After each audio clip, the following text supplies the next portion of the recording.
Okay, we got the sign to start. So good morning, everybody.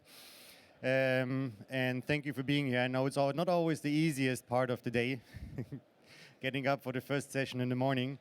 But that's why even more thanks for being here and listening to us when we talk today with you about low carbon hydrogen certification, the mechanisms and criteria. I mean, you heard two presentations yesterday on a new standard from Bureau Veritas, and also on life cycle analysis and how to calculate the carbon footprint of hydrogen. So today in our session, we don't want to focus that much about the certification on a specific scheme, but to explain you a bit more what is meant by certification, what are the ideas behind it for regulators, and what are the differentiation between mechanisms for certification and the criteria that are mainly defined by the market. So if we start, perhaps just a short introduction of where we are from. So we too are from TÜV Süd. It's an independent testing, inspection and certification company with technical advisory active in the market for now more than 150 years. And I always want to pick up one single point. It's the 100% impartial. So TÜV Süd is owned by an association and a foundation. So there is really no stakeholders involved where we have to pay dividends, for example, or that are pushing towards a more financial result. So really 100% independent and impartial. And we started with our first green hydrogen certification already now more than 11 years ago. But the reason why we all here, I think you know this picture, is that there is no planet B. So we have to do something in the course from getting away from fossil fuels towards a decarbonized future. And one really important point will be that producing and using clean and green energy or low carbon energy will be a license to operate in the future, but starting already now. And the question is at the end, how do we prove it? So if we take a look at one thing and why we're talking about this and the uncertainty that this discussion around certification schemes create in the market. So there's three main points that I realized during the last 3 years in accompanying hydrogen projects from a due diligence side, but also from a project realizing side across the world. So there's one thing is partnering is key. And I think that's also something why we're all here. I mean, when we look at the different booths here, there's a lot of regions, governments, trade negotiations worldwide at the moment taking place, which shows that the accelerated approach with partnering nationally, but also internationally, is becoming key. The second point is we have a lot of bankability issues, like projects reaching final investment decision at the moment on a global scale. And this is mainly due to three main topics, like it's supply chains at the moment, so getting components, but also electrolyzer stacks, but sheer simple things like cement, copper, or transformers isn't that easy, especially for large-scale projects. And lead times are quite long. Second point is, of course, qualified staff. Not only the qualified staff to build these plants, but also to operate it at the end. And there's quite a large gap that we see at the moment in the market when we're doing our due diligence. And the last point we would address today is the guarantees of origin. Because starting a project to realize when we don't know if we can sell it as green and if it's accounted for the quotas, for example, in the European Union, if we take the European Union as an off-take market, is a barrier for investors to put money into the project. And the last point is, missing an uncertain regulation create also uncertainty in the market. And this is also part of it that we're trying to access today with explaining to you what are the different mechanisms when we talk about certification, and that it's not that difficult to get a certificate even today, and it depends a bit on your offtake market, where you want to sell it, and there are a lot of certification schemes on the market that you could use to certify your product and also to sell it and to start offtake agreements.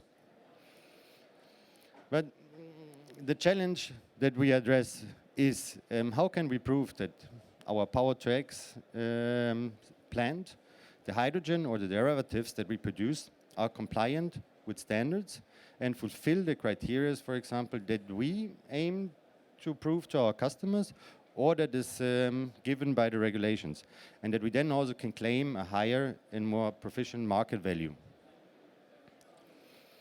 When we take then the next step, the question is always like, why do we need it? Is there certification necessary? Can't we do it on our own? Isn't it enough to go via bilateral agreements? Yes, generally it's okay. And especially it's okay if we're going towards a 100% renewable world. But in the meantime, if you want to create trust between public, your own company, your off-takers, and governments, you need a certification, because we had the same issue also with renewable energy certificates, and to avoid double dipping. And when there's a financial interest, you need somehow a proof to create trust. And this is why we also talk with you about the different aspects. So I want to structure the next part into two things to clarify what I said at the beginning. First is the mechanisms. So there are two mechanisms in the market at the moment that are discussed also on a regulatory basis. The first one, it's called energy attribute certificate. It's a book and claim system. So this means that you just trade the certificate and the hydrogen separately. The same that it's done at the moment with renewable energy certificates. And this is, for example, I brought a short picture here. You can see it at the beginning. So you do a certificate only around the hydrogen production unit or the synthesizer when you produce, for example, derivatives like ammonia, methanol, or methane. So you certify, you take a look at the input, like the electricity, everything that comes into play when talking about your electrolyzer, and then you check at the end when the output of hydrogen afterwards. So then you produce a certificate, you check, does it fulfill all the criteria? You create a certificate for a certain amount of hydrogen, and then you store it in a registry. Then at the end, you can do whatever you want with the hydrogen. You can sell it, you transport it to another continent. And at the end, if you see it here on the right side, the final end user, he then takes the certificate and deletes it. So it's deleted from the registry. So this means the certification is done once for the hydrogen produced. This is called the guarantee of origin or energy sustainability attribute. And then it's traded separately. So you can also trade a certificate to a steam methane reformer in Rotterdam when it's produced in the south of France. And then the steam methane reformer can claim his hydrogen green. So this is possible with this kind of certificate. With this kind of mechanisms. And then the second point, which is at the moment mainly discussed in the European Union and in the RED II, is a mass balancing system. A mass balancing system is way more strict. And this is also the thing that at the moment aim for in the Renewable Energy Directive, and especially for the RFNBOs. So the discussion that kept us awake for quite some time now, and it's still ongoing. But RFNBOs, and especially the proof of sustainability, means that with the mass balancing system, as it's shown here, you have to prove that your hydrogen fulfills the criteria at every single step in the value chain. So starting from the renewable energy production, so you have to get the certificates from the renewable energy certificates. You have at the end a certification at the end of your electrolyzer on the other side. And then, of course, also the transport. So now also with the clear chain of custody, it becomes more and more important how the transport is organized in the hydrogen sector. So transporting it with diesel ships or with quite some carbon-intensive ways of transport becoming more and more financially difficult.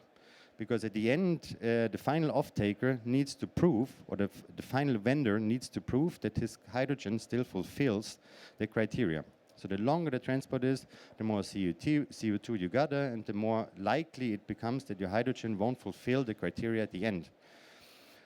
So this, the certification at each single point, together with a proof of sustainability, means mass balancing. So these are, at the moment, the two main mechanisms that are out there in the market and that are discussed. So mass balancing system will be the model of choice for the import to the European Union and for the RFNBO. And book and claim is in large parts of the world still thought of as a market accelerator. because it makes it easier at some point to sell and produce hydrogen.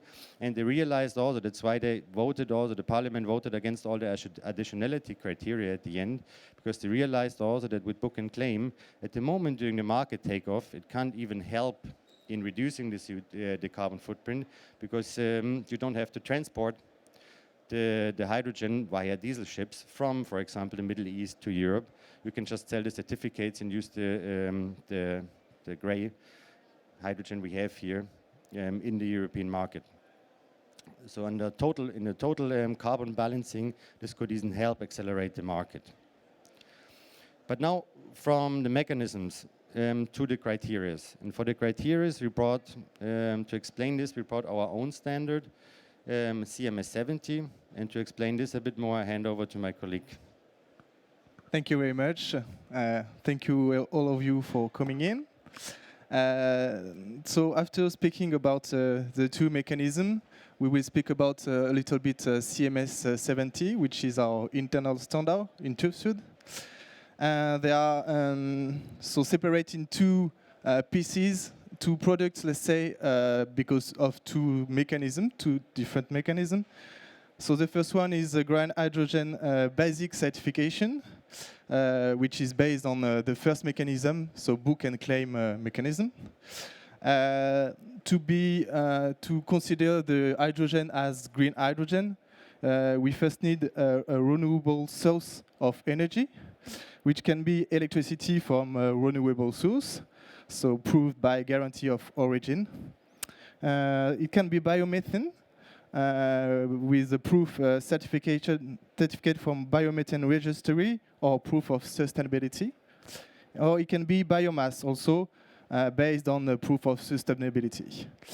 There is one goal with everything, with this standard, is to reduce the GHG emission, and the goal is to reduce it by 70% based on a comparison of fuel emission, classic fuel, fossil fuel emission, which is described in RED 2, so the directive RED 2. There is no preferred technology for this approach for the renewable sources. We have also another part of this standard, which is called Green Hydrogen Plus. So this one is based on the mass balance mechanism. What is important to understand is the criteria behind it. There is additional criteria to book and claim approach. The first one is system boundaries, or we sometimes call it additionality. In fact, the power plants delivering the energy has to be, let's say, new. So they have to be no much older than 1 year of the constructing produced hydrogen facility. So that must be a new power plant, let's say. So the point behind this is not to use existing power plant to produce hydrogen because it brings more money, because we still need the electricity everywhere. So the point is to build new power plants. The second criteria is temporal correlation. So this one can be hourly correlation, monthly correlation. The point here is to not stress the grid too much. So when the electricity is not available, we don't have to use it, and we use it only when the electricity is available to store it, for example, as a form of hydrogen. The third point, is local correlation. The electricity, for example, must to be produced close by and not create bottlenecks, for example, if it's produced in the north and use it in the south of France. Let's speak about system boundaries. So there is the two mechanisms, is book and claim and mass balancing approach. So the first boundary is cradle to gate. We take every input to produce hydrogen, we compute the CO2 impact until the gate, so without taking into account the transport, which we do in a green hydrogen plus. So we take also into account the transport until the tank and the final user.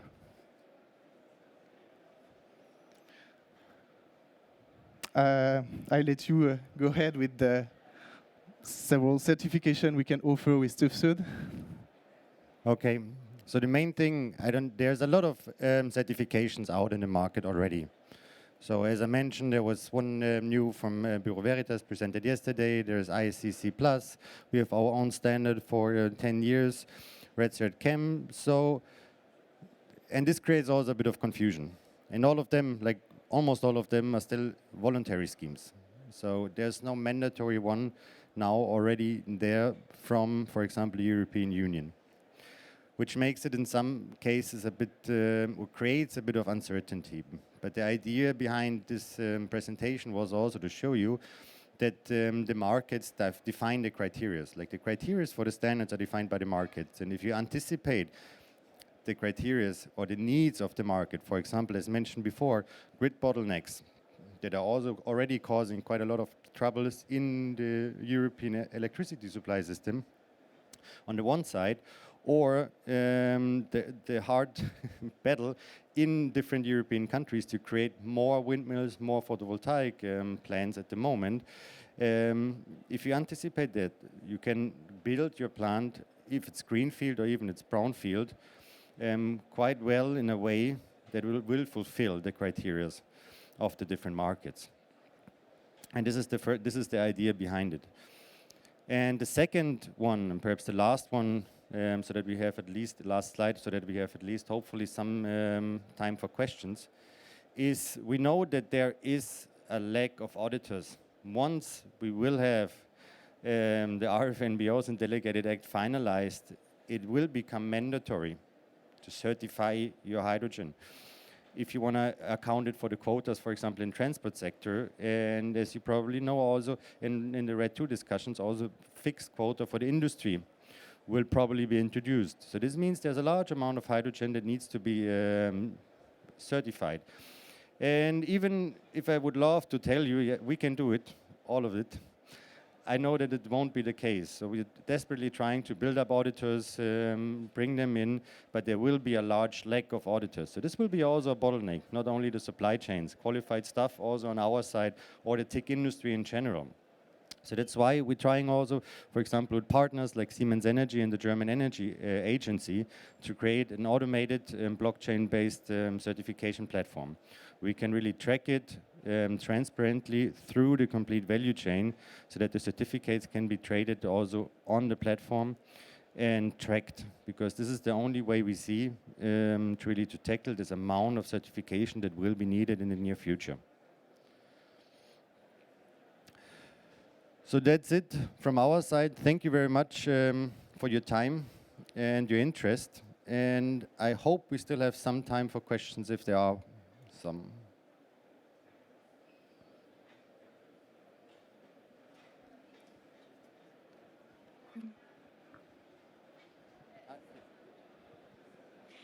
Yeah, please stand up if you have a question, because if not, yeah, perfect. Behind you. Yeah. Sorry. Okay. Sorry for my language. Just the certificate, it's at Dutchland. It comes from Dutchland. About you told about the production of the reduction of hydrogen by certificate. Vous pouvez en parler en français si vous voulez. Il y a beaucoup de monde qui parle français. Moi, je peux français. Je suis désolée. You prefer in English? Ok.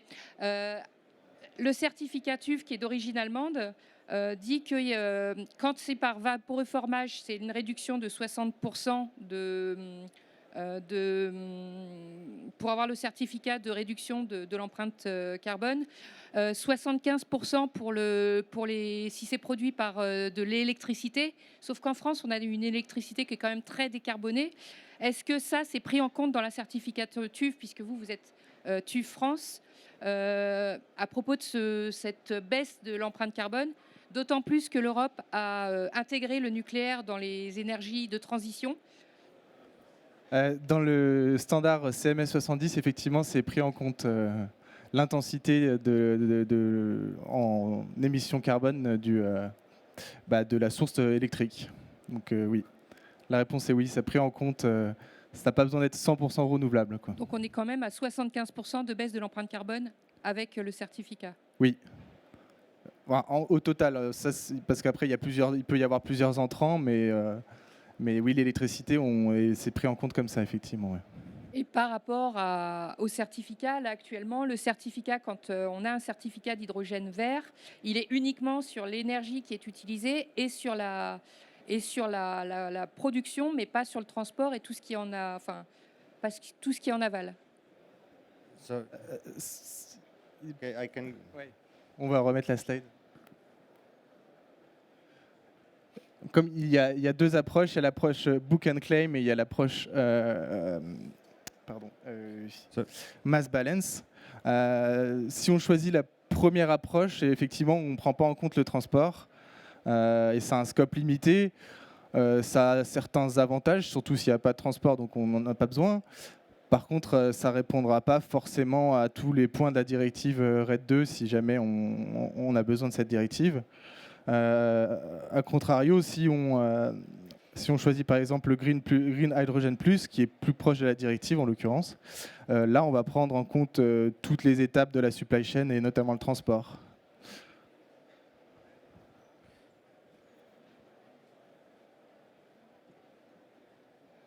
Okay. So it's over. So if you want to continue the discussion, feel free to pass by our booth. It's I think down this alley, almost to the end. C'est H64. Perfect, you even know it. And yeah, pass by and we're happy to continue the discussion. Thank you very much. Merci.